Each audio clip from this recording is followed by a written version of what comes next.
Welcome back to Big Brave Business. I'm your host, Sarah K. Heater.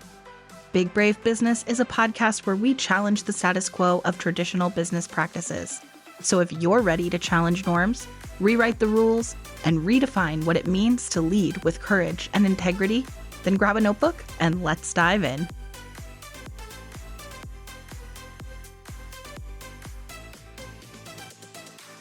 Welcome back to Big Brave Business. I'm here with my new friend, Michelle Beauchamp. Michelle is a consultant, trainer, coach, and author, and she's a shining example of dedication and commitment. Her unwavering commitment to excellence is evident in her personal and professional growth journey, and her motto, Unleash Your Inner Champ, reflects her passion for helping others grow. She's a certified John Maxwell trainer who has developed numerous leadership development courses, providing comprehensive content and practical activities to boost participants' confidence and competence for real-world application.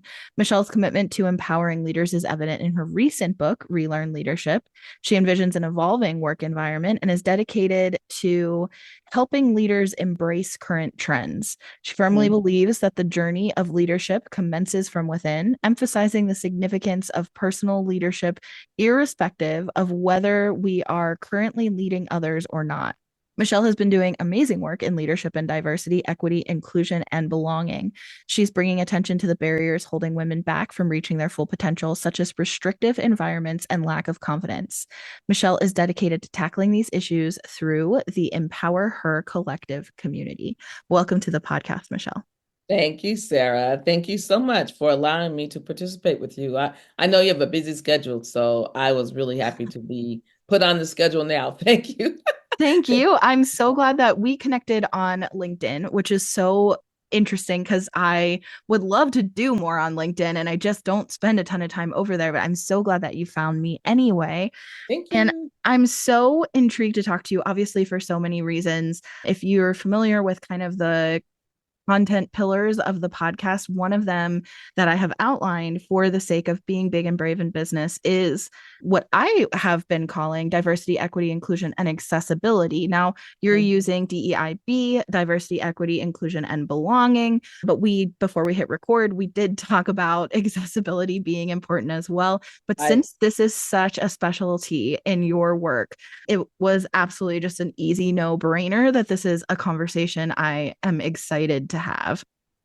Awesome. Thank you. Thank you for being here. And I am interested, when we were just talking, we talked quite a lot. So once again, we are, as you heard in the episode last week, we are recording this literally 1 week away from Election Day in the United States. And so there's a lot of emotionally charged conversation and experiences happening right now. And a lot of conversations, of course, because one of the major party candidates for president this year in the United States is a Black woman. And unfortunately, in my perspective, and probably anyone who's listening to this who's American, but maybe not everyone, unfortunately, she did lose the election.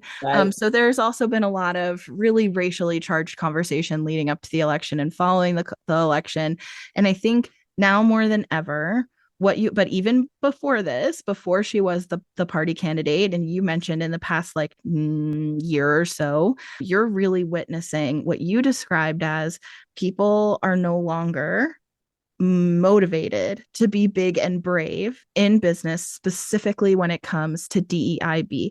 So I'm wondering if you can kind of take a minute to explore that and explain what you mean, and let's dig into that. Okay, yeah, let's do. I got to tell you too, on a side note, Sarah, your content and your purpose is so aligned with mine. And so let me tell you, I'm really relieved that we can be honest and have an honest conversation. Thank you. Thank you for that. Big and brave. I love that title. My experience is that in the last year, the commitment, and when I say commitment, I mean leaders being willing to participate in training for themselves and for their teams has really reduced. And sadly enough, I mean, on the one hand, it was good. In May of 2020, when George Floyd was murdered, then companies said, oh my goodness, this is really a problem. And they put their money where their mouth was, right? I mean, it seemed like they were really inspired to do that. They put messages on their websites indicating their plan to have justice, to hire correctly. Now, I will tell you that when you took a look at the websites and you took a look at the leaders, most of the men were white male. Most of the leaders were white males. There maybe were a few women, very few, and there were not people of color very much, right? So the look did not match the purpose. But the message was we can change that. I mean, I remember that I had a couple clients that said, here's the thing. We realize that we really need to match our community. We really need to make sure that the people who are in our community can relate to the people who are on our team, right? And the people on our team can relate to the people in our community. So we realize that while we don't have the diversity now, we can strive toward that. And we don't expect for people to resign a lot, but we can add people of color and minorities to our board, right? So they can be representative. So in 2020, 2021, 2022, the commitment was high, meaning it was popular and it was good business to be a DEI consultant because you could help people. You could help the companies. They seemed like they were really open. But in 2023, the commitment was less. It became very politicized, as we know. And things like the ERGs, the Employee Resource Group, started dwindling. Sometimes they would say that they didn't want to make people mad. Like some people, like let's say if there was a ERG for Black women, let's say, then other people felt excluded. Here's the thing: they never they didn't meet the intent. The intent was if you want to learn more about others, hello, you could learn more about others by coming to it. There were ERGs for women who work and have children under 5, right? There were a lot of ERGs, and it seemed like the companies were really cared about helping people connect more because of their differences. That's what it seemed like. Now, though, in 2023, from my experience, the companies are not so involved. And here's what I've been trying to figure it out. I've talked to several colleagues of mine too, and we've all experienced the same thing. And I know that companies have been struggling. I mean, I know that some companies have been struggling, and I know that AI has been a big source. They've been trying to figure out how to pay for AI and what does this do to our workforce. So I realize that there have been other priorities, and that makes sense, right? But here's the thing that's troubling too, is that there has been enough research to show when you have diversity, you have bigger profits. And what company does not want bigger profits, right? So that's the thing that has been really disappointing and really disheartening. And the thing about it too, Sarah, the need has not gone away. I mean, it has not gone away. We still have people in the organizations who need to be able to communicate with everybody, understanding the differences, accepting differences, and celebrating the differences. People still, I mean, there's the neurodivergent group, right? So now what does that mean? You're not going to have sensitivity to make sure you give projects to the people in the way and instructions in the way that they can understand it? Is that what that means? What about the disabled? Does it mean that now they're not important anymore? So it's not just about gender and race. This is what I have experienced. It always started with gender and race. Yes, it's about gender and race for sure, and not just gender and race. What about the LGBTQ plus community, by the way? So my experience has been that companies have not been displaying the bravery as much toward DEIB. They have not. They've cut the budgets, they've cut the people. There's a lot of research out there. People who used to work in the companies have lost their jobs or they've been given other responsibilities. So it has dwindled. And that to me does not represent being brave. It means they may be big, but it doesn't mean that they're brave. And it doesn't mean that, to me, it means that if you're brave, you're handling things that are a little uncomfortable. Step outside your comfort zone. Step outside your comfort zone. And like you said, unleash your inner champ, get over it. Learn how to say, I'm not comfortable with this. Okay, learn how to say that. And then be willing to open up your mind, open up your heart, and be receptive to learn. You don't know everything. None of us know everything. We can all learn from each other.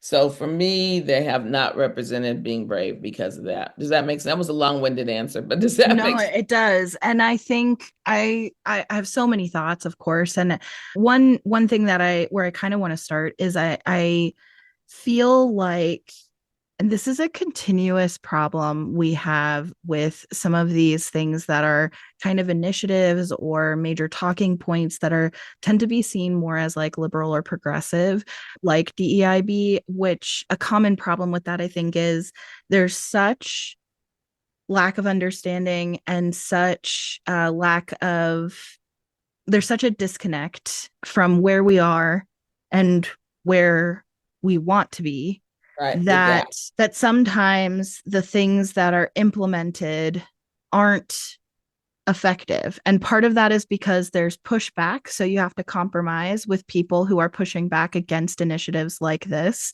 And so then what you actually end up with in a compromise is not really going to be the most effective way to tackle that initiative. And also, I think because it is so disconnected from where we are that to be able to measure like an ROI Mm-hmm. on these initiatives is hard because the people who are in the positions to make decisions don't necessarily have a goal of what they want to get out of it. So then they can't really Right. measure whether there's an ROI on this. Right. And I want to pause real quick too before I throw this back to you for your thoughts on this is if you're struggling with some of these terms or abbreviations, we have talked about some of these on previous episodes, but I'm not trying to leave anybody hanging. And I've gotten feedback from some people who have listened to this podcast who have said that sometimes I feel like you're talking so fast, you're throwing so much information in so many terms, and I really want to keep up, but I feel like I'm struggling. So I want to just kind of take a pause real quick when we're talking about diversity, equity, inclusion, and belonging. And this is going to be like the most surface level thing. This is obviously we could have a whole podcast explaining like Right. what does that really mean, and honestly not just an episode, like a whole podcast. So Right. just like a really quick thing is we're talking about like diversity and representation in specifically in business. That's what we're talking about here.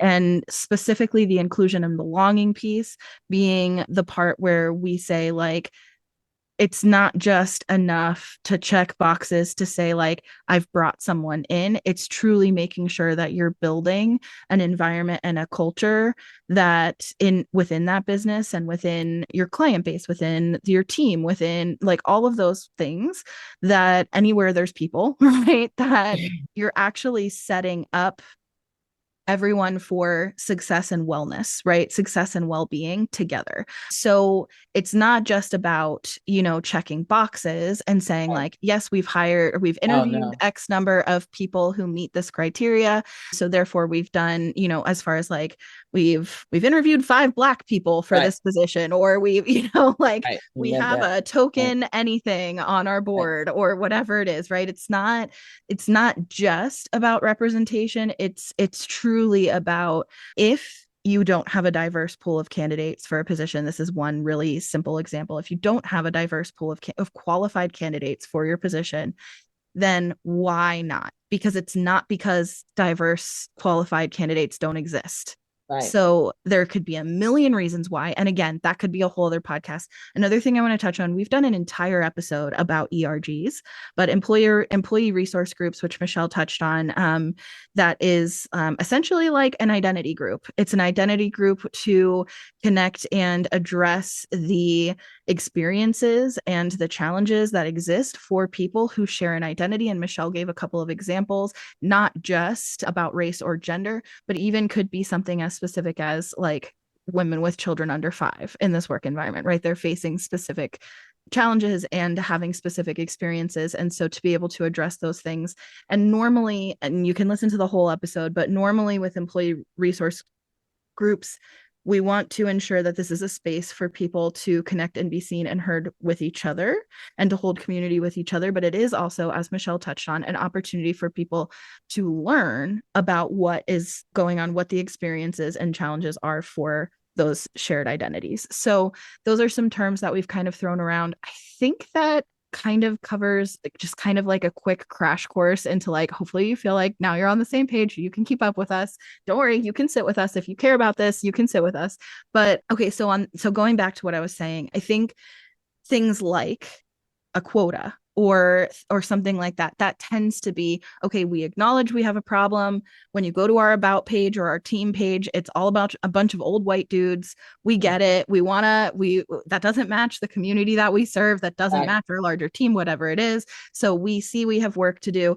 And sometimes that can turn into an initiative like, well, let's just check a box. And then they don't see an ROI on checking that box. So Mhm. then they think, well, that means this doesn't work. Right. So I'm curious what you think as far as some of the initiatives that came out in the workplace after 2020 in the midst of George Floyd and the rise of prominence of Black Lives Matter and things like that, when people did seem committed to this work.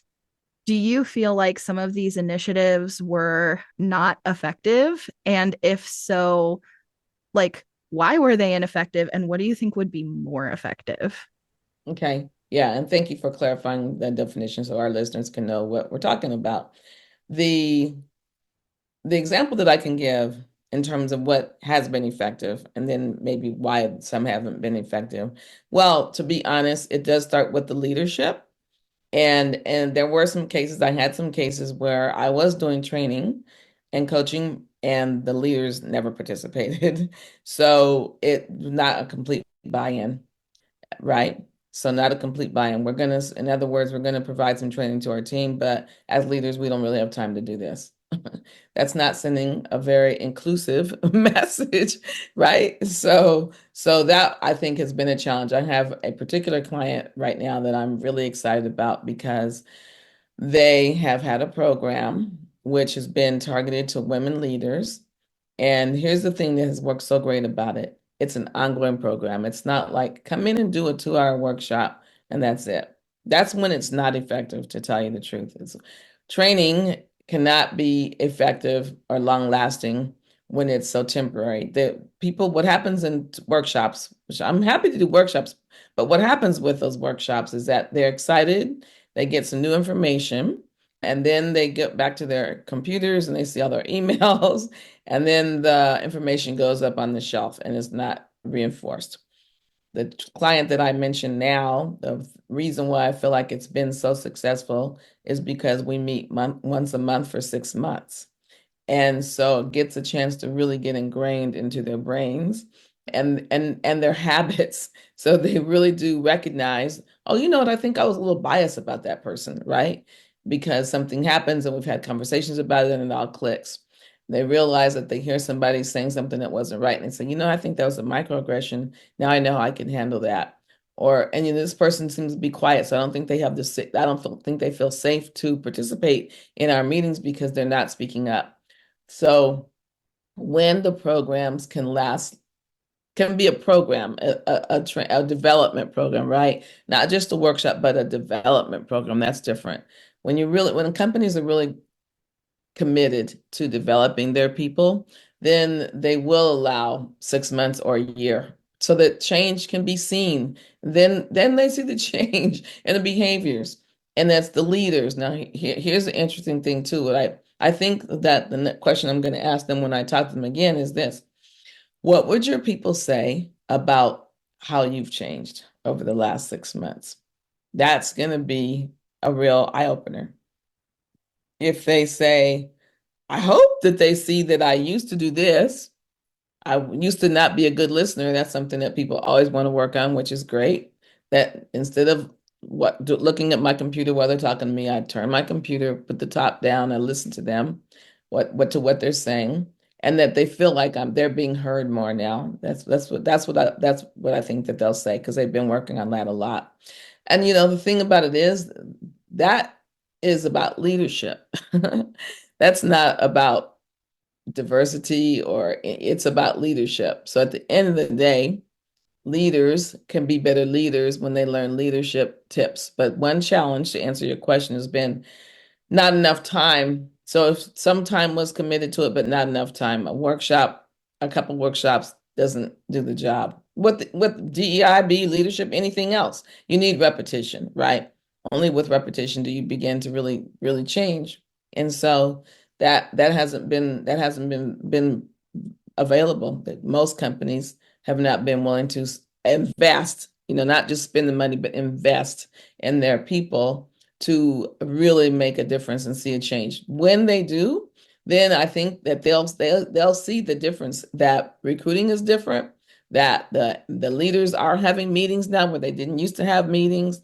They're asking questions now where they didn't used to ask questions. The retention rate is higher, and the people are not leaving as much. The evaluations come back where the morale is higher. So those are some benefits, and because of that, the ROI goes up. Does that make sense? It does. And I'm so glad that you were able to really touch on that, especially that last point, because I think that there's a lot of people who are leading businesses who are always going to bring it back to how does this impact the bottom line? Right. And I think that can be frustrating. I mean, we could end the sentence there. That can be frustrating. But Period. I think that can be frustrating for me specifically because it's hard for me to imagine. I mean, it's not okay. It's not also. What I was going to say is it's hard for me to imagine everything coming back to dollars.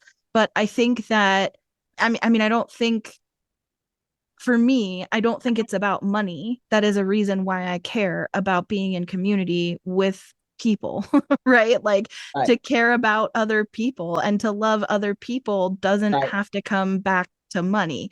right, And at the same time, I want to take a moment to acknowledge that we are all living and trying to survive, let alone thrive in a capitalist society, which right. is driven by money. And I might have talked about this on the podcast. This would be a whole separate episode, but I just want to just drop this little nugget for you to think about as you're listening, after you're done listening, for you to think about. But my partner posed a question to me that he meant to be a thought exercise, and it ended up being like a bit of an existential crisis for me, which Mm, was, if money was no object, truly no object, you had all of your needs easily met and you lived comfortably, right? Then what would you want to do? And I realized that I don't know how to answer that question because everything I want to do comes back to the idea that I or people I care about don't have everything we need. right, So for me, I'm coming at things always from such an approach of service, but mm, also with a capitalist frame of mind because I've only ever lived under capitalism, right? Like right, all of us who are listening to this, especially if you're based in the US, if you've been right, raised in another country, you may have right, a skewed perspective, but certainly the as a globe, right, we live in a globalized capitalist society as well. right, So to a certain right. degree, all of us, but certainly if you live in the US, that this is what we know. So I Mhm. do kind of get it. And I appreciate that you can speak to yeah, there are financial benefits. And I want to also add it's also this idea of a rising tide lifts all boats, right? Like we all do better together. And I just have a fundamental core value and belief in that.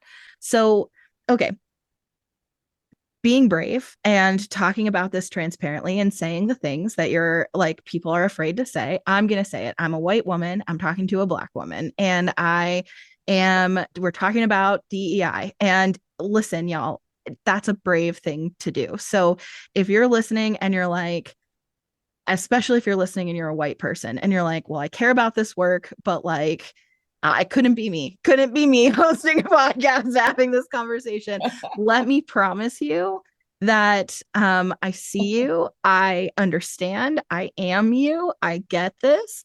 It's hard, and for me, I think one of my let me just be vulnerable here too and say that we still live in, as a general rule, in the United States at least. I can't really speak to other countries because the United States is what I know, but we really live still in very segregated environments. So Right, I grew up in very white environments. I grew up in a white family. I grew up in white environments. Most of the kids in my schools growing up were white. Not all of them, right? It's not like I never talked to a person of color before, of course, but that starts to sound like, I have a black friend, right? Like, okay, of course, right? Of course, I like knew other humans, that not all humans were white or whatever. And it wasn't until college slash my early professional career where I was in more diverse environments. And I realized that when I worked with specifically women of color who I thought were so cool, they didn't want to be my friend.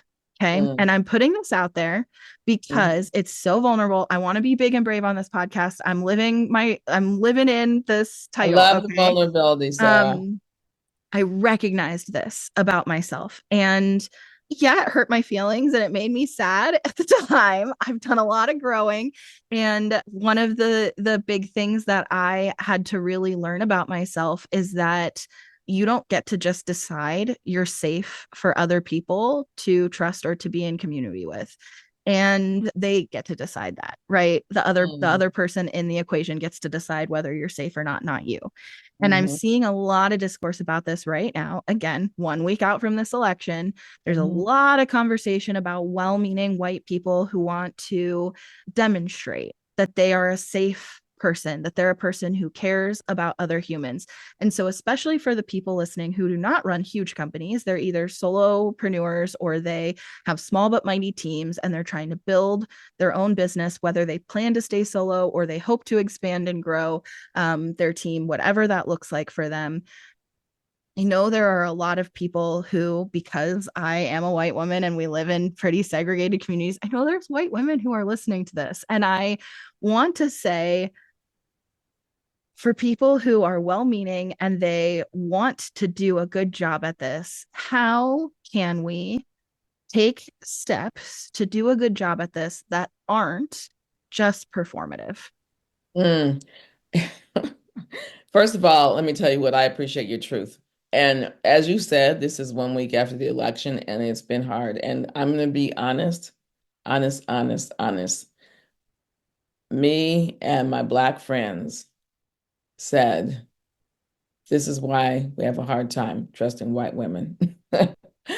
I'm telling you, I mean, I'm telling you. And I haven't haven't said that to anybody but my friends. But it's a matter of trust. So it looked like Kamala was going to have at least a good race. And it looked like there was a lot of support amongst a lot of people who there wasn't a lot of support. And so it's like the trust matter is, do they tell us one thing and then go away and say something else and do something else? It sure seems like it. So how do we trust? And it's a big topic right now. You're right. I mean, I do business with people, white women. I do. And I think they're great. I think they think I'm great. But what it's making me start to realize, to be honest, Sarah, is the values. It's like if we have the same values, then we can have a relationship and there'll be a connection. But if we don't have the same values, how can I connect with you? That means I don't trust you and you don't trust me. And so I'm not sure I have an answer to how to overcome that, especially this soon after the election. I mean, I'm really not. I have to have hope, like you said earlier. We have to have hope that it will be that. But I think for the white women who are listening, is to one recognize how we feel. To be honest, I'm telling you, I'm really being really vulnerable. Black women are the least liked demographic typically. I mean, we heard the person who won the presidency call Black women nasty and all kind of names. We as Black women tend to be the least respected, and so in our eyes, then it was decided by others that we were certainly not going to let a Black woman be at the top. I mean, that's what it feels like, and right, that's what it feels like, and it makes us sad and it makes us mad. To be honest. And so, as a white woman, I would have to say it probably need to be receptive to the feelings of other people, of us. Be open to, it's like in your eyes, you haven't had to experience that. When I tell you that when we hear people call other Black women nasty and bad names, they're talking about us, right? It's effective affecting us. So I think that it's going to have to be being willing to Be humble. Don't think about yourself so much, think about others, right? Humility, right? And empathy. And I think it's going to take time. I do think it's going to take time. I really appreciate you bringing that up, and it is interesting, but I am being honest with you. It's hard to it's been hard to accept that what we thought was going to happen did not happen, and it doesn't make it depletes the trust. Yeah. Yeah. Yeah. Thank you for meeting me in the vulnerability in the big brave space because Yeah. this podcast is not a place to come have an easy conversation. That's, And it's in the big title brave, and so big thank you. brave. So I hear yeah. you. I hear you. And thank you for sharing. And what I'm hearing you say is you have to mean it, right? So when you said earlier, you had leadership that would sign off on some of these initiatives, but then they didn't show up, right? So you have to mean it, and you have to mean it at all times and in all things. And And not to interrupt you, Sarah, but you know what? no, You can't please. just say it. Can't just say it, and you can't just put it on the website. You have to show it. So the leader has to show their employee or their team members that they mean it, right? And how they do that, their actions speak louder than words, right? So actions speak louder than words. Yeah, So yeah, yeah. So I think I would like to share some things that I think are actionable and that I'd love to hear from you, some things that you think are actionable, but I also want to respect your time. Do you have a couple minutes to go over? I do. Okay, good. Yes. Thank you. So for me, having shared my background, my experience, which is also something I have not said publicly before, but I own it, right? I own it. And it's not my experience recognizing that when I did go to college and I was in more diverse environments and I did have workplaces in my early career where it was not all white people, but noticing that my friends at work were still, even if I really like this person, I admire them, I think they're so cool, I think they're funny and smart and interesting, and I want to be friends. And honestly, and I'll even share this, feeling jealous of white women that I worked with who got to become friends with a black woman that I worked with and admired, for example. There, and this did not happen once, okay? This is something that I noticed in my 20s in my life. And then I think the learning starts there because that awareness is really a big part of it. And so I would say, like, something that I think is actionable is really taking a full audit of what you are, what are the indicators in your life and in your work.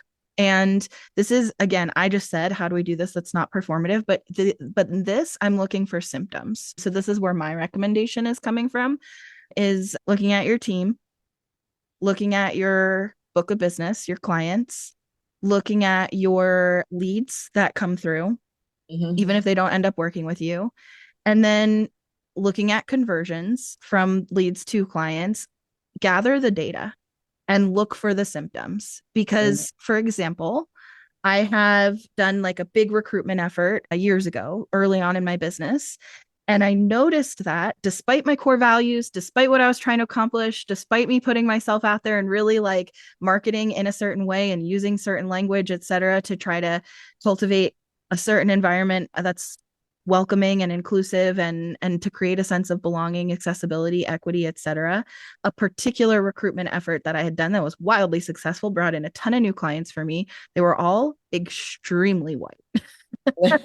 And I thought to myself, this influx of leads does not match what I say my core values are. Our mission statement at PodFox is amplifying underrepresented voices, whether that's in your community, your industry, or podcasting as a whole. And these voices that are coming to me as leads do not match Not that mission representing it. statement. And not to say that you can't be white and be underrepresented in a million different ways. You Right. definitely can, right? But in this specific recruitment effort, I noticed there were some huge discrepancies, and race was certainly one of them. And honestly, I'll even go so far as to say it was a bunch of wealthy white women that came to me. And some of them I really love and I Right, worked with, and I have, and maybe some I still work with. I really enjoy and appreciate them and their perspectives and their voices and their shows that I get to work on. But that was something I noticed. Okay, so then where are you putting that effort into connecting with other people? And generating leads sounds so clinical, right? It sounds so like sanitized and like, where are you generating your leads? It's like, okay, we can be more human about it and say, I mean, that is literally what it is, but you can be more human about it and say, like, right. what communities are you spending time in? Exactly. Right. So I think for me, that was a big one. And I'll also add one more. And then I do want to hear your suggestions, especially since this is your expertise. I feel like another big thing for me that's been personally very effective, I love to read. And I've made a conscious effort to read books written by diverse writers, by diverse authors. Now, this includes That's nonfiction. And great. of course, you have a book, right? So we are happy to support that and promote that. And I have not read it, but I definitely will. And Mhm. I, I'm excited to. And so definitely nonfiction that counts. And there are a lot of great anti-racist books that became really prevalent recommendations after this surge of interest in 2020, 2021. So certainly that's a good place to start. But I also love reading fiction and making a conscious effort to read diverse authors in the fiction world has also helped. And I think, and I know this is a big thing of yours, it builds empathy because Right. I'm reading from perspectives and about characters who have not lived this very homogeneous experience that I've also lived. And not to say that I don't sometimes still read white Right. authors writing Right. about white characters. Of course, sometimes I do, Diversified. but it actually really does help so much with building empathy. So that's something that's worked really well for me. If you like reading, Right. then I highly recommend put an emphasis on that, and also take an audit of what you have read, because it Right. is so Right. easy It is. to Yeah. Take read a look at only bookshelf. white authors in a gender Yes. binary. It is Mhm. very easy. So reading LGBTQIA plus authors, reading Indigenous authors, reading Black authors, reading women authors, like making an effort. Still are required reading in schools are white men. They still are. So, but there's so many books out there. So, anyways, that's Yeah. something that has been, Yeah. I think for me, that's been a really big game changer. But, anyways, okay. So, enough from me. Tell me, with your expertise, you go in, you actually consult on this, right? So for Right. the person listening, no matter how they identify or what Right. identities they belong to, et cetera, what can we do? Right. And so, again, Sarah, thank you. Because first of all, you talked about your awareness, right? So, I mean, it starts with awareness. Well, we have to take a look. And it's awareness of ourselves, what within. And that's where we recognize the bias. I like that you said when you got to college, you realized you probably had some understanding too about where some biases may have come from. And all of us have bias. It's not like we're bad for that, but we all do. So one is recognize the awareness that you did, right? You looked around, and I love your idea. Look on the bookshelf. Yeah, you will be surprised when you find that you're not diversifying. But one of the things that I tell companies is, take a look at your current team, but also where are you recruiting from? The thing that happens is that many times they'll say, tell your friends we have an opening. Well, their friends are going to be like them mostly, right? And so now be willing to go look in other efforts. And I've worked with some companies and we've gone on websites to look for there's different associations, right? There's the Hispanic Association of Accountants, for example. There's the Black Association of Engineers, for example. So no matter what your industry is or what kind of people you're looking for, there are industries that have different different people, organization of different people, where you can find somebody easily. And I had a couple companies, they both were law firms, as a matter of fact, but both of them, we spent some time and looked online. Okay, there's this, there's that, there's this. Then we put together a letter. Let's reach out to them. Let's establish a relationship where you can always say, okay, we have an opening in this, because they all have abilities to hire. They have resumes of the candidates from those organizations. That's one thing that they really focus on. So and now here's where it comes into a challenge. It took time. It took time. And so what I found is that they weren't always willing to spend the time, or they didn't have the resources, right? People were, they were cut, already had cut staff. They were had fewer people to do more. And so this was, to be honest, just another effort to do some more work where it was going to be, it required effort, and they weren't willing to do the effort in some cases. And sometimes they weren't able to do the effort. I realized that. But it intentionally, what you talked about, Sarah, was you were being intentional about it. And so it has to be very intentional. It has to be a desire. Like, this is one of my goals, like writing it down. I'm going to do this, right? Put the goal down, put the action down, and then you make sure that you do it. So one is looking in other organizations for other kinds of people so that you can diversify. That's one thing. And then to other things that people can do, well, in terms of learning more about cultures, you know what's really easy? What's really easy is that almost every month is a cultural awareness month. Like this month in November is Native American Heritage Month. So on TV, there are always shows that feature whatever culture is featured that month, right? So that's a really easy way, and I really like it because I go down and look on the TV and see what kind of movies there are, and I watch some really good movies for autism. I watched a really good one for Autism Awareness Month. I mean, there's just so many, so many. That's such an easy way. And like you said, also you can listen to different radio stations. You can listen to different radio stations and learn an appreciation for different kinds of music. You know what else is easy? Look in different cookbooks and cook some different recipes.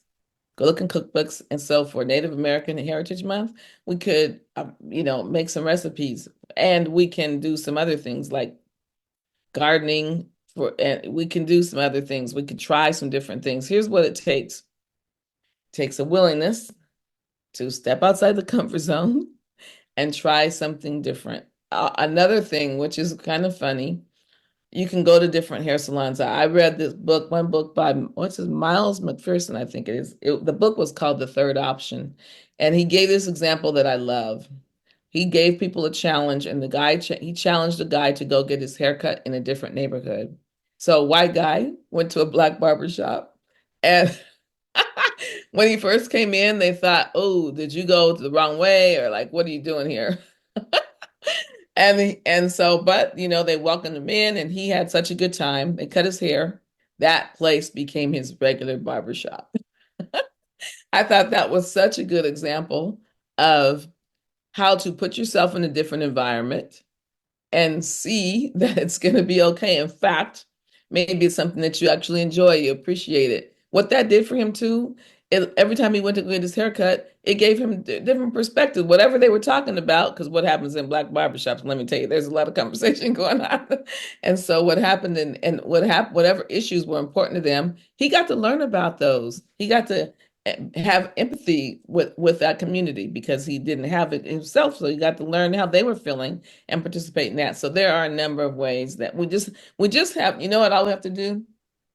See behind me, Sarah, I have that sign that says mindset is everything. It's really, we just have to make up our mind, really. I mean, we have to make up our mind, and then we have to do it. We have to put it into action. So hopefully that helps. It really does. Thank you so much for that. And I hope that if you're listening to this, you are feeling like there is so much more you can do. There's so much more you can do. And I think that, Mhm. I have definitely had some pendulum swinging over the past week of going back and forth between feeling like I give up and I throw in the towel and just let the world burn around me kind of energy. And then I've also had the pendulum swing to like, no, I mean, it just means there's so much more to be done. There's so much more to be done. And we have to help each other through that because we're all feeling that pendulum swing, and certainly based on lived experiences and identities, some more than others Right. are going to feel that. And I think one thing we can do is like take the baton and keep running, right? And keep running and let someone who needs to take a break, and Yeah. love them through it, and when we still have gas in the tank, we keep going and we can't give that up. And there's just so many intentional ways throughout your everyday that you can do that. And the other thing too, yeah, the other thing too is that we need to do, you need to do it, I need to do it, and other people, we all need to do it. And that is, I mean, it's becoming more and more popular to say, but it is true, and that is self-care. I mean, we really do have to be willing to stop and recognize how we feel. I mean, that was a big hit. That was a big blow, right? Big, huge blow. And that was unexpected. And it came before we thought it was going to come. It's like, what? We already know this? What? Yeah. So, yeah. So the thing that I do want to emphasize too is the importance of breathing, right? And taking care of ourselves. And if we need to not, to be honest, if we need to not talk to somebody, then we need to not talk to them, because if it's going to stress us out, then it's not going to be helpful for anybody, them or us. So Yeah. I feel self-care that. is important. I Yeah. feel that. I think having the, again, awareness, the recognition of like, this raises my blood pressure and I Right. can't just live like this for every Yeah. day for the rest of my life. I can't just live like that. It's not sustainable. So That's you exactly know, right. yeah. But, talking to you does not raise my blood pressure. It's actually just, I appreciate you so much and thank you for sharing the space with me and for coming on the podcast and for really being very big and brave in this conversation. I think these are my favorite kinds of conversations to have where, you'll come on here and you'll meet me here. And especially as That's somebody that good. I just met. I I know mean, you have a man, way of that's bringing it out, though. See, I think you have a way of bringing it out there, thank Sarah. you so much for saying that. I really, Yeah, really seriously. appreciate hearing that. Thank you. I hear Yeah, you. I I mean, I respect knew that. you, I knew you meant it. You know what I mean? So I felt like you cared, right? I felt I like do. you cared for yourself and for the people who are listening. Yeah. So thank you for making it a safe space. No, no blue bracelets required. Look at us. Okay. Exactly. Yeah, thank you. Thank Exactly. you for that. So, I always like to end these conversations with the same question. It can be work related, but it certainly does not have to be. And you've got another thing behind you on the video is the word joy. So, I like to ask, Mhm. and this is tough right now, and I feel that, but what is something that's bringing you joy right now? Mm, that is tough. You're right, I do have that up there. Now I should look at that more often. What's bringing me joy right now? Well, we already know what's not bringing me joy. What brings me joy, I think, is a couple things. One is my family. I have two sons, they're adults, and a husband who I've had forever, 42 years. And so what brings me joy is that I have some really good sons and I'm really good husband and really good sons. So I think my family brings me joy. We can talk about things honestly. And I think the other thing that brings me joy right now is I did just recently start that Empower Her Collective group, and I'm feeling good about who's in it. Like I say, I have some white women in it. And so, I'm like, well, I like them. I think they like me, right? So that's what brings me joy is the honesty, the willingness that they are to share and to learn from me and to learn from each other. So that's bringing me joy. What is the, can you kind of share a high level overview? What is the Empower Her Collective and, who is it for? It is a community. So speaking of community, and it's going to have what it has is we're going to do a mastermind group once a month. So once a month we do a mastermind group. And I've led mastermind groups before. What I wanted was to make it more than a mastermind group. I wanted to be more collaborative. So the platform that I have it on is called Heartbeat. And the platform that I have it on is that I can put challenges in there. I can put message. People can celebrate what wins they have. Like somebody's having a presentation tomorrow, and I wanted to go in and put how that went and to put what challenges they have and support each other and collaborate and say, you know what, I'm stuck on this, and have somebody else say, okay, I had that happen before. Here's what I did.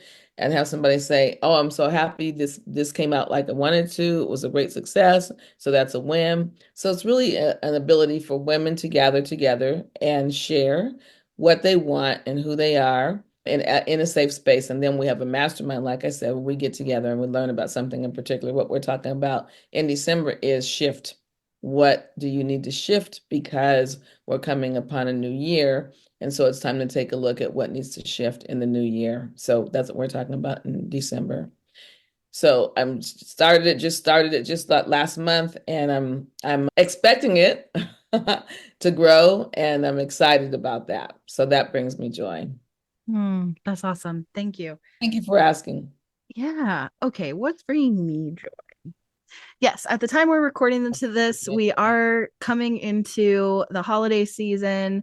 I'm slowly starting my holiday shopping, putting out some holiday decorations. That is definitely a source of joy for me. And it Mhm. is really my favorite time of year. I think, number one, because of the emphasis on being in community with the people you love. I really, really love that.